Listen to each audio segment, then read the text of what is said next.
pukul 6 waktu Indonesia Tengah. RRI ND menyiarkan Warta Berita.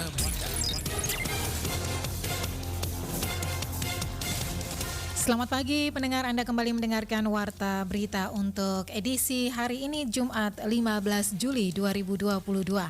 Sari Berita. RRI ND siap gelar Festival Pelajar Sederatan Flores dan Lembata. Pemkab Mabar dan Akunitas gelar pameran karya kreatif Manggarai Barat. Pendengar, usai penyampaian Warta Berita Daerah, kami hadirkan feature dengan judul Pandemi COVID-19 menjadikanku kreatif dan mandiri. Inilah berita selengkapnya bersama saya, Christine Senda.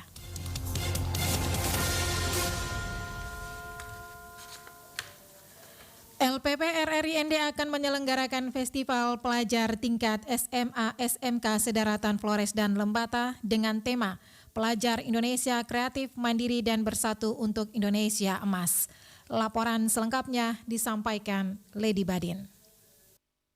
Rencana terselenggaranya Festival Pelajar Tingkat SMA SMK Sederatan Flores dan Lembata dengan tema Pelajar Indonesia Kreatif, Mandiri dan Bersatu untuk Indonesia Emas ini disampaikan oleh Koordinator Umum Kegiatan Festival Pelajar Sederatan Flores dan Lembata, Maria Trinitas Ria SE. Irin Ria berharap lewat kegiatan Festival Pelajar Sederatan Flores dan Lembata ini akan menjadi wadah bagi para pelajar untuk berkreasi dan berinovasi. Festival Pelajar Nusantara ini tuh kegiatan yang dikhususkan untuk pelajar karena kita tahu bahwa pelajar itu masa depan bangsa Indonesia, kemudian mereka yang bisa mewujudkan cita-cita kemerdekaan.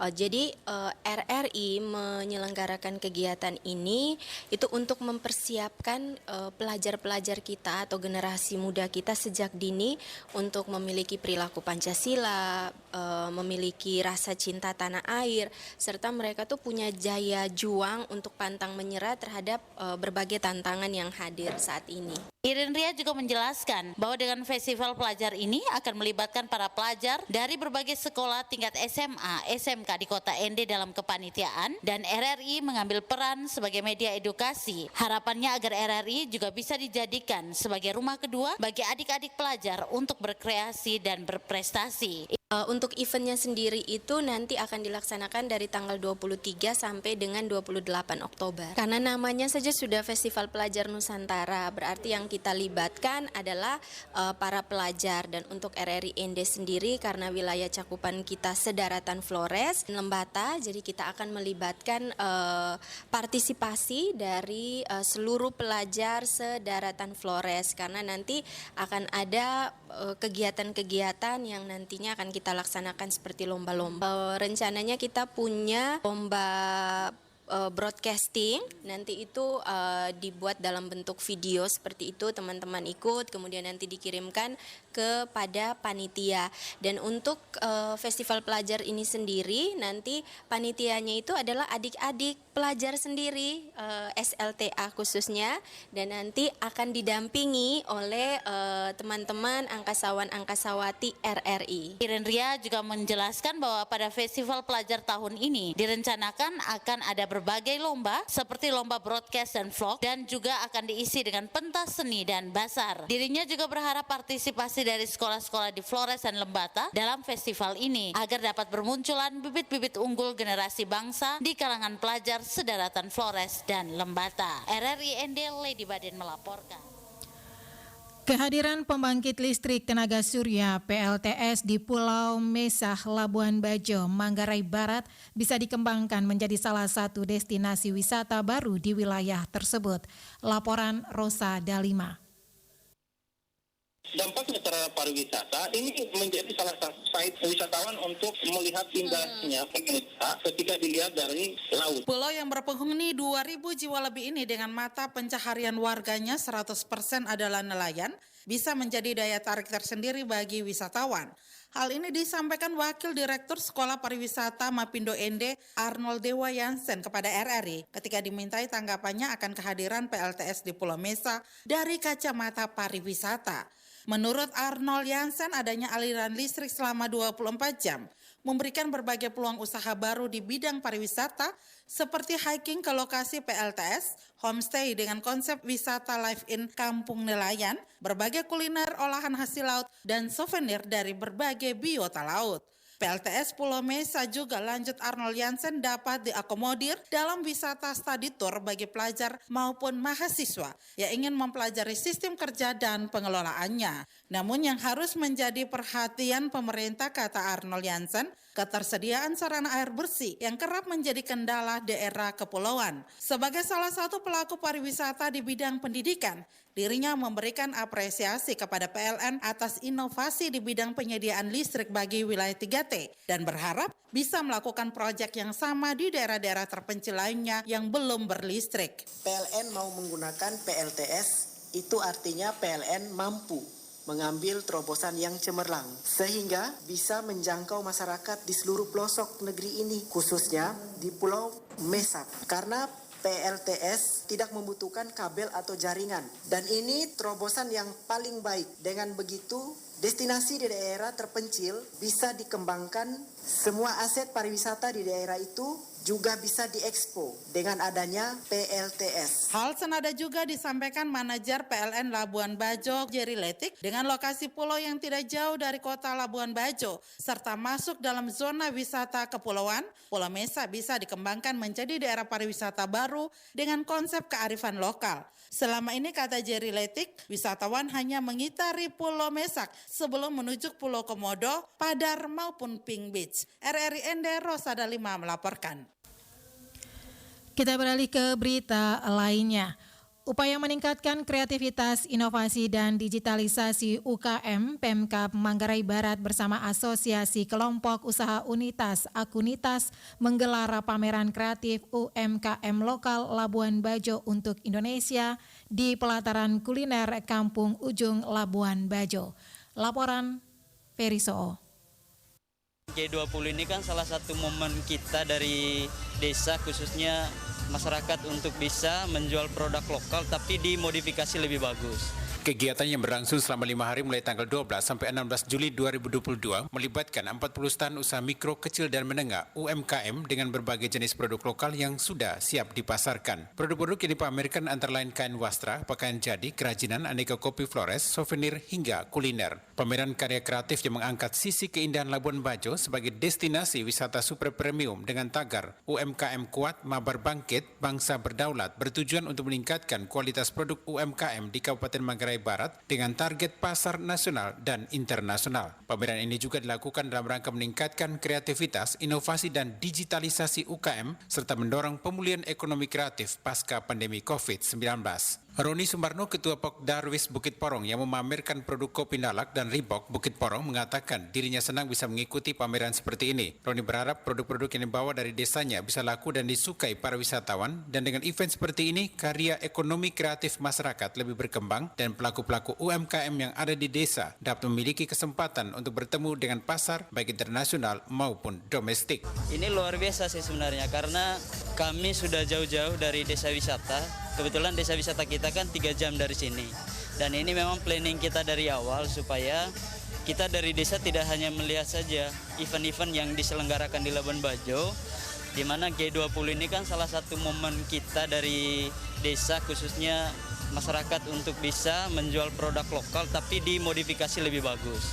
Dan harapan kami tentunya dengan adanya event ini, karya ekonomi kreatif masyarakat itu lebih berkembang lagi, dan kami juga dari desa bisa diberi kesempatan untuk ketemu dengan pasar, baik itu wisatawan asing maupun wisatawan domestik. Sementara Evin, pelaku UMKM dari Exotic Komodo Souvenir Shop Labuan Bajo dengan produk-produk UMKM seperti kain tenun dan souvenir, berharap agar kegiatan seperti ini sering-sering dilakukan untuk dapat lebih membangkitkan produk UMKM di Manggarai Barat. Saya Evin dari Exotic Komodo Souvenir Shop Labuan Bajo. Jadi Exotic sendiri kita menjual berbagai hasil UMKM seperti tenun, lalu juga ada kain-kain, oleh-oleh, souvenir terutama. dari eksotik juga sendiri dan juga dari berbagai penenun asli seperti itu. Tanggapannya untuk kegiatan ini mungkin bisa lebih membangkitkan UMKM khususnya di Kota Manggarai Barat, dan juga harapannya untuk pemerintah semoga kedepannya lebih sering-sering lah event seperti ini biar produk-produk daerah bisa menuju ke jenjang yang lebih dikenal oleh semua orang, termasuk produk NTT dari Labuan Bajo lah, Kak. Dari pantauan RRI setelah dibuka secara resmi Selasa 12 Juli 2022 lalu, banyak wisatawan baik domestik maupun mancanegara yang mengunjungi stand-stand UMKM. Selain pameran karya kreatif UMKM selama festival, panitia menggelar panggung hiburan dan pementasan lainnya. Dari Labuan Bajo, Ferry Soo melaporkan. Anda sedang mendengarkan Warta Berita Produksi RRI ND. Kepala Dinas Pertanian Kabupaten ND Insinyur Marianus Alexander kepada RRI Kamis 14 Juli 2022 mengatakan wabah penyakit mulut dan kuku PMK terhadap hewan hampir sebagian besar sudah menyebar di beberapa provinsi di Indonesia. Namun untuk Kabupaten ND masih dinyatakan bebas dari terjangkitnya virus tersebut. Menurutnya penyakit terhadap hewan ini memang sangat berbahaya karena secara ekonomis sangat merugikan bagi peternak. Karena mulut dan kukunya terserang penyakit, tentu akan berdampak pada bobot berat badan akan menurun daripada hewan ternak tersebut. Dijelaskan penyakit mulut dan kuku terhadap hewan ini penyebarannya sangat cepat, mengikuti arus transportasi dari daging ternak yang terinfeksi, sehingga pengendaliannya sangat sulit karena sangat membutuhkan biaya untuk vaksinasi, tenaga, dan juga pengawasan lalu lintas yang sangat ketat untuk menjaganya. Kita tahu bahwa negara kita Republik Indonesia ini adalah terdiri dari ribuan pulau dan masing-masing pulau punya pelabuhan besar dan kecil yang mana ini rentan kali terhadap penyeludupan hewan dan berdampak pada penyebaran penyakit ini. Lanjut Marianus Alexander, penyakit mulut dan kuku ini rentan tertular di beberapa jenis hewan ternak di antaranya sapi, kerbau, unta, rusa, kambing, domba, dan babi. Ditambahkan untuk Kabupaten ND, Flores, Nusa Tenggara Timur belum termasuk daerah yang tertular penyakit mulut dan kuku terhadap hewan.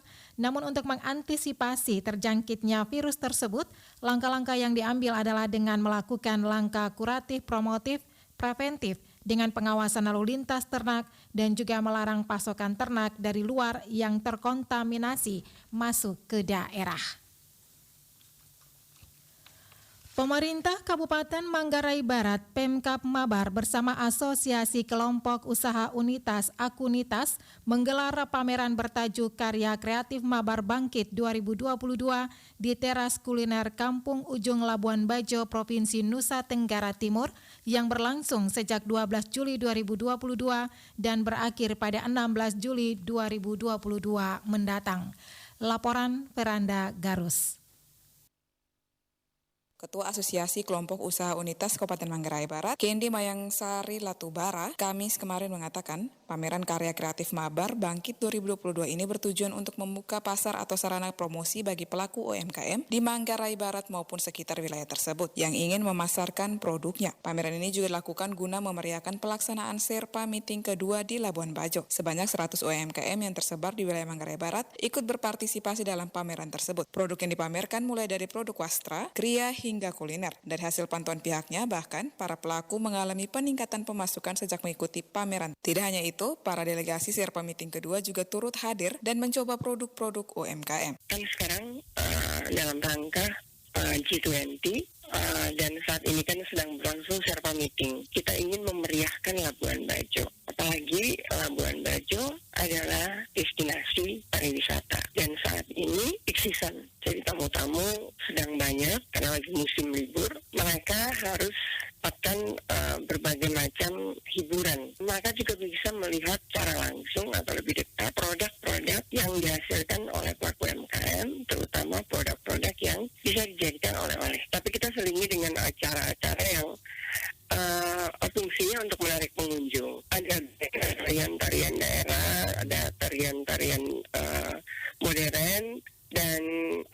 juga kita tampilkan penyanyi-penyanyi. Kemungkinan pameran ini akan terus berlangsung. Jadi kita nanti akan mudah-mudahan sentra kuliner ini akan menjadi tempat untuk pelaku UMKM memasarkan atau mempromosikan produknya. Jadi setelah tanggal 16 mungkin ada waktu untuk jeda sedikit dan kita akan mulai lagi. Dirinya berharap agar pameran seperti ini bisa dilakukan rutin setiap tahunnya. Selain untuk memperkenalkan produk UMKM kepada para pengunjung, kegiatan ini diharapkan mampu meningkatkan pendapatan ekonomi bagi para pelaku usaha.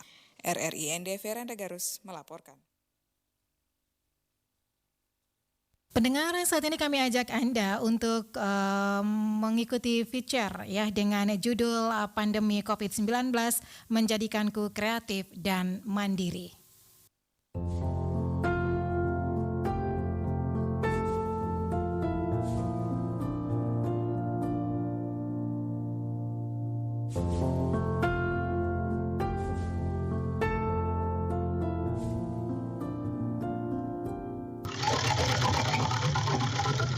Ya, dulunya kerja di bengkel las, akibat COVID jadi pengurangan karyawan. Tergantung jahitan. Ya, kalau pas potong-potong 20-an.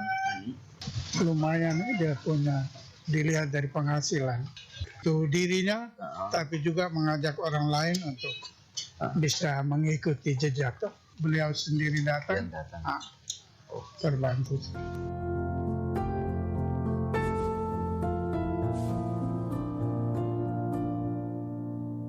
Hidup di daerah perantauan jauh dari keluarga dan sanak saudara mendorong Bayu Aris Purnomo terus berjuang untuk sukses.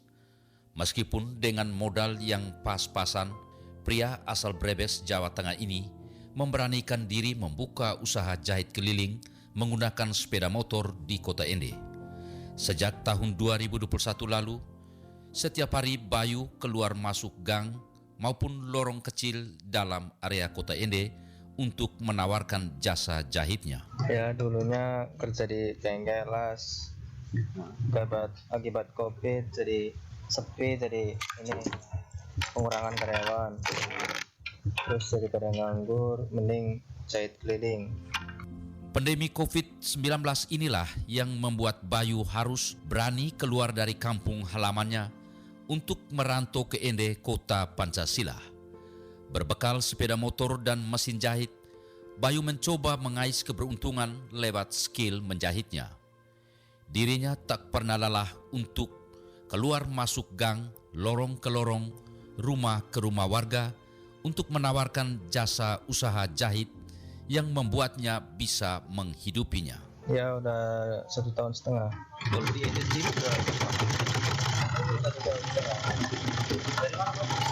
dari Brebes. Bayu mengakui cara untuk mendapatkan pelanggan, dirinya hanya berkeliling dengan motornya.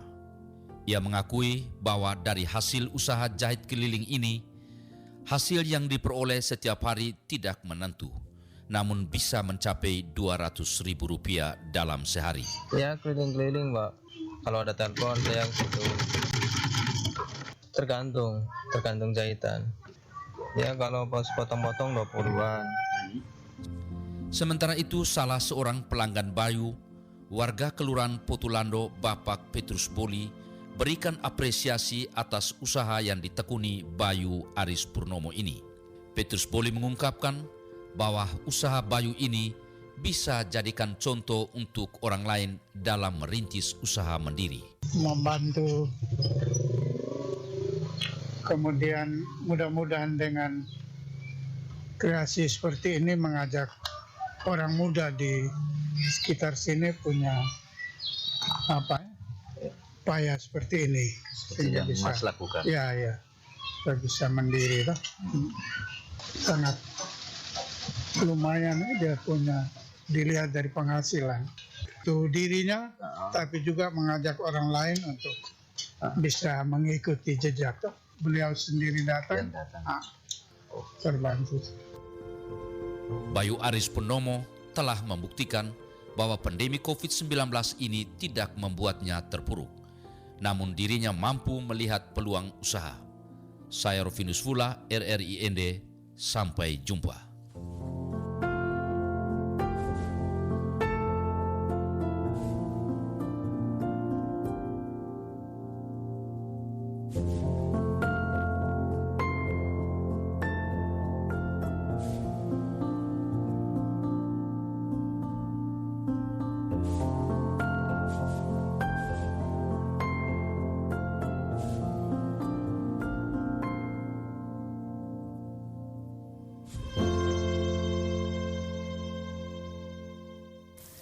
Sekian warta berita pagi ini mewakili seluruh kerabat kerja yang bertugas. Saya Christine Senda, selamat pagi.